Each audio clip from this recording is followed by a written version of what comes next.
Introduction. Yesterday, Roy was very happy as he was going for a picnic with his family. They all were traveling smoothly. Then suddenly a dog came in their way and his father applied hard brakes. They all felt a jerk and fell forward. Then Roy asked to his father that, "Why we all fell forward when brakes were applied?" Then his father replied him that, "It was due to inertia of our body." This means that while the car stopped, their body remained where it is due to inertia. Now, let's learn more about inertia and laws of motion.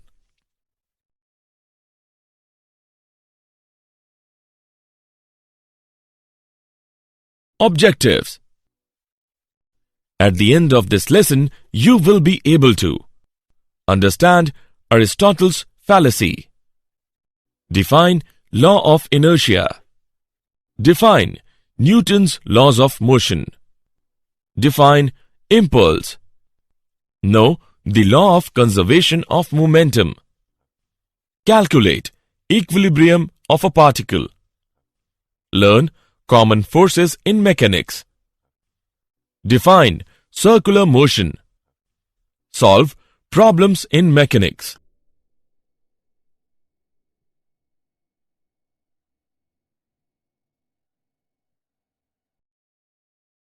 Aristotle's fallacy. According to Aristotle, the Greek thinker, an external force is required to keep a body in motion. Let's understand with an example. A toy cart is at rest. When a boy pulls the handle attached to the cart, then the cart comes into motion. And when boy releases the handle, then cart comes at rest. Now, according to Aristotle, cart came at rest because there is no external force applied on it. But actually, the cart comes at rest due to frictional force of the surface, which opposes the motion of cart.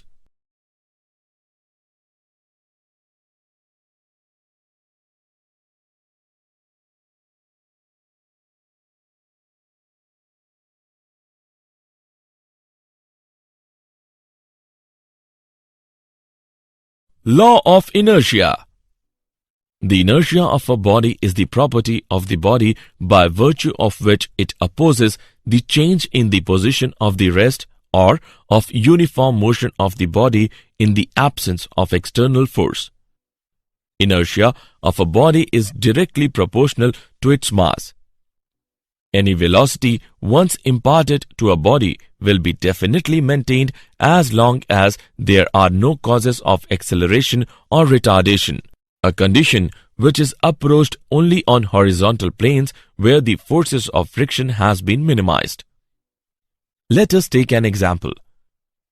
In the case of a plane which is sloping downwards, there is already present a cause of acceleration. In the case of a plane which is sloping upwards, there is already present a cause of retardation. In the case of horizontal plane, there is a constant motion.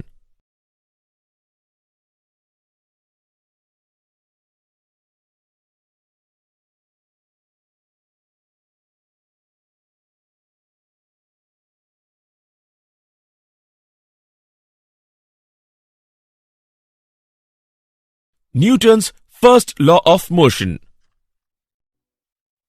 Newton's first law of motion states that every body continues to be in its state of rest or of uniform motion in a straight line, unless compelled by some external force to act.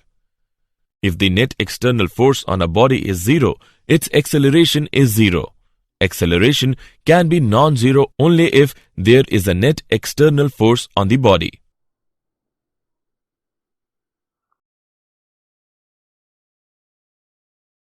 Newton's second law of motion. First of all, we will talk about the momentum. Momentum of a body is defined as the product of its mass and velocity. P is equal to m into v. It is a vector quantity. The direction of momentum is in the direction of velocity. Its SI unit is kilogram meter per second. Newton's second law of motion states that the net external force acting on a body is directly proportional to the rate of change of its momentum. Its equation is given as: consider a body M initially moving with a velocity of u meter per second. When a force of F Newton is applied on it, its velocity becomes v meter per second after a time of t second. Then, according to Newton's second law, F is equal to mv minus mu divided by t. F is equal to ma, where a is acceleration produced in the body. Hence, the net external force acting on a body is equal to the product of its mass and acceleration produced in it.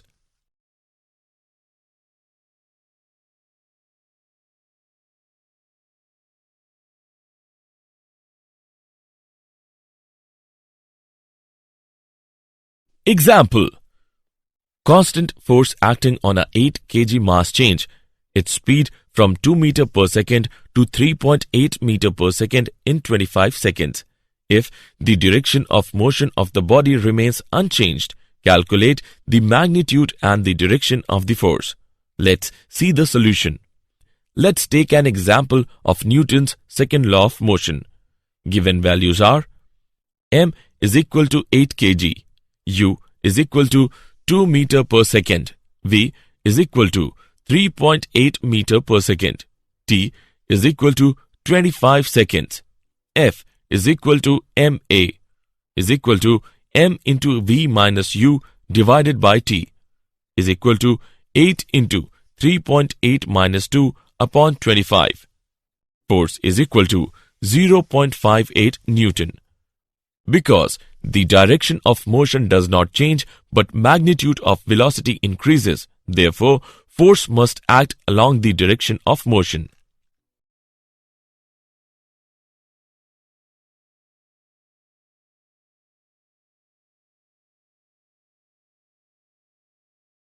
Impulse. Impulse is defined as the effect of a force on a body which acts on it for a short interval of time. Impulse is equal to the product of force and the time interval. I is equal to F into t. If the momentum of a body gets changed from P1 to P2 in time t, then according to Newton's second law of motion, F is equal to P2 minus P1 divided by t. Impulse is I is equal to P2 minus P1 divided by t into t. I is equal to P2 minus P1. I is equal to delta P. Impulse is also equal to the change in momentum of the body. It is a vector quantity and its direction is same as that of change in momentum.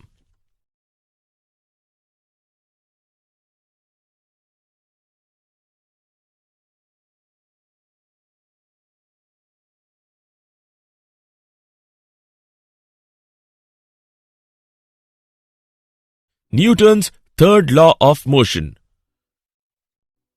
Newton's third law of motion states that to every action there is always an equal and opposite reaction. Action and reaction are equal in magnitude, opposite in direction, and act on different bodies. A man rowing a boat with the help of oars, a ball is bouncing on the ground are the examples of Newton's third law of motion. Consider a pair of bodies A and B. Then FAB is equal to minus FBA. One of the two forces involved in the interaction between two bodies may be called action force. The other force will be called the reaction force.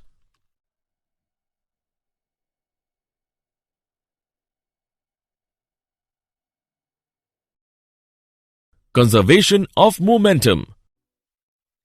Isolated system. A system is said to be isolated if there is no exchange of mass and energy between the system and surroundings. Conservation of momentum states that in the absence of an external force, the total linear momentum of an isolated system remains same or conserved. Explanation using Newton's second law of motion. When there is no external force, F is equal to 0. Then dP by dt is equal to 0. P is equal to constant. mv is equal to constant. m1 v1 is equal to m2 v2. Explanation using Newton's third law of motion. Consider an isolated system which consists of two particles of masses m1 and m2. Then total mass of the system is m is equal to m1 plus m2. Let a force F be applied on the system, due to which F1 and F2 act on m1 and m2 respectively. If there is no external force acting on the isolated system, then F is equal to 0. d by dt of P is equal to 0. P is equal to constant. Hence, the law of conservation of linear momentum is proved.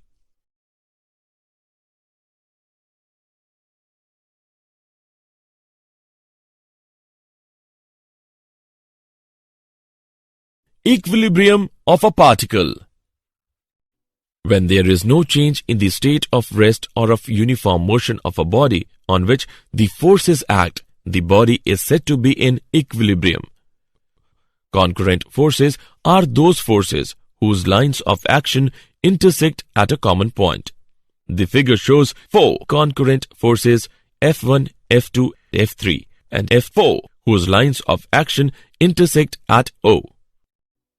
A body in equilibrium may be or may not be at rest.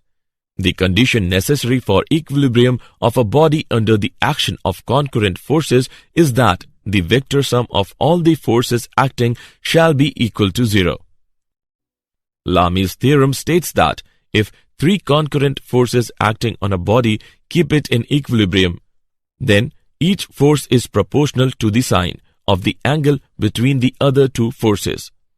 Let F1, F2 and F3 be 3 concurrent forces in equilibrium. Then, according to Lamy's theorem, F1 upon sine alpha is equal to F2 upon sine beta is equal to F3 upon sine gamma.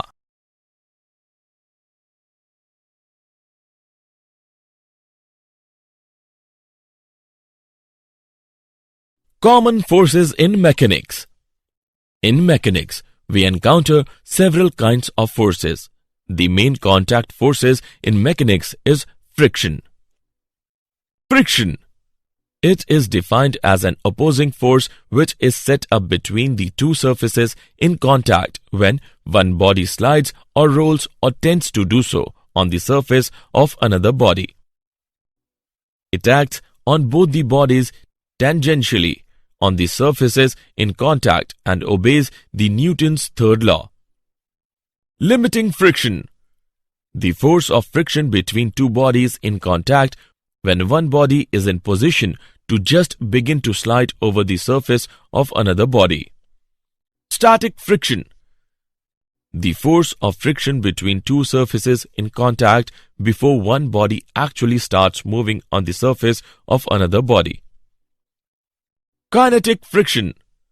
The force of friction between the surfaces in contact when one body is in motion on the surface of another body. Rolling friction. It is defined as the friction that comes into play when the bodies like ring, disc, sphere or cylinder rolls or tends to roll over the surface of another body. Rolling friction is less than the sliding friction. Friction is a necessary evil. Friction always opposes the motion and energy is dissipated in overcoming the friction. But at the same time, it is necessary because it helps us in walking, moving bodies and transmitting power. Methods of reducing friction. Friction can be reduced by reducing the value of coefficient of friction for the 2 surfaces in contact. This can be done in the following ways. Number 1. By polishing. Number 2. By lubricating using lubricants. Number 3. By converting sliding into rolling.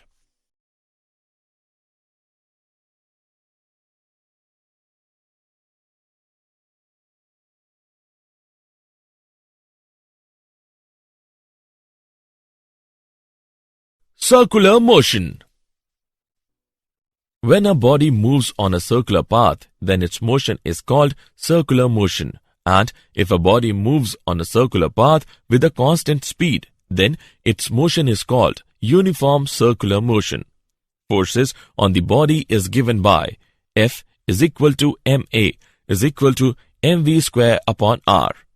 It is always directed towards the center of the circular path. Therefore, it is known as centripetal force. Some examples of horizontal circular motion are: Number 1. Vehicle taking a circular turn on a level road. When a vehicle takes a circular turn on a level road, the force of friction between the tires of the vehicle and road provides the necessary centripetal force to the vehicle. The maximum speed with which a vehicle can take a circular turn of radius r on a given road is given by V is equal to under root mu rg, where V is equal to speed of the vehicle, mu is equal to coefficient of friction. Number 2. Banking of roads. In hilly areas, circular turns are very frequent and sharp. Therefore, roads are made in such a way that their outer edge is slightly raised than the inner edge, so that sufficient centripetal force could be provided. If the vehicle takes a circular turn of radius r on a banked road with speed v, tan theta is equal to v square upon rg, where theta is the angle of banking. Number 3. Bending of a cyclist. A cyclist always bends himself with the vertical while taking a circular turn on the road, so that he could provide himself a sufficient centripetal force.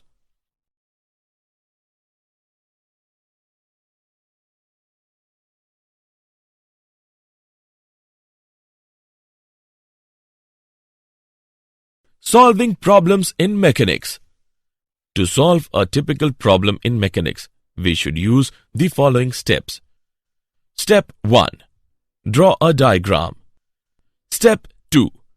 Choose a convenient part of the assembly as one system. Step 3.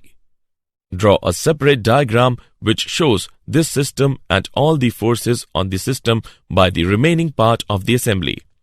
Step 4. In this diagram, include information about forces, that is, either given or you are sure about them. Step 5. If required, follow the same procedure for another choice of the system.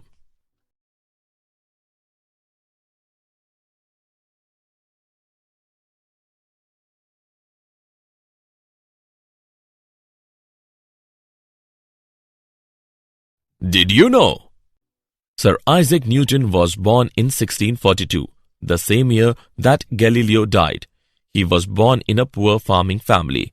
He was sent to study at Cambridge University in 1661. In 1665, Newton observed the fall of an apple. This simple incident prompted Newton to explore possibility of connecting gravity with the force that kept the moon in its orbit. This ultimately led him to the universal law of gravitation. 1 dyne of force is that much force which produces an acceleration of 1 centimeter per second square in a body of mass 1 gram. 1 gram weight of force is the force with which a body of mass 1 gram is attracted towards the center of the earth. The area under the force-time graph gives the magnitude of the impulse of the given force in a given time.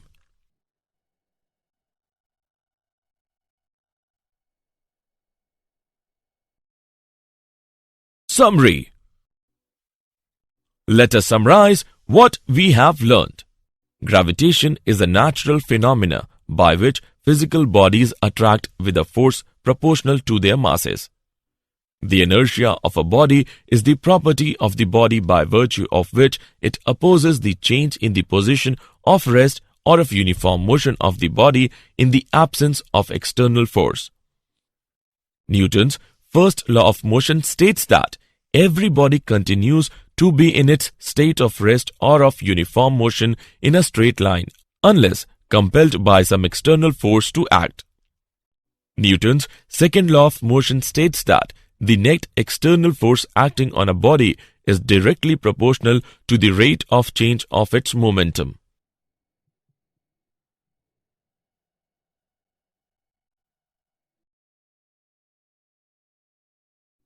Impulse is defined as the effect of a force on a body which acts on it for a short interval of time. Newton's third law of motion states that to every action there is always an equal and opposite reaction. Conservation of momentum states that in the absence of an external force, the total linear momentum of an isolated system remains same or conserved. When there is no change in the state of rest or of uniform motion of a body on which the forces act, the body is said to be in equilibrium.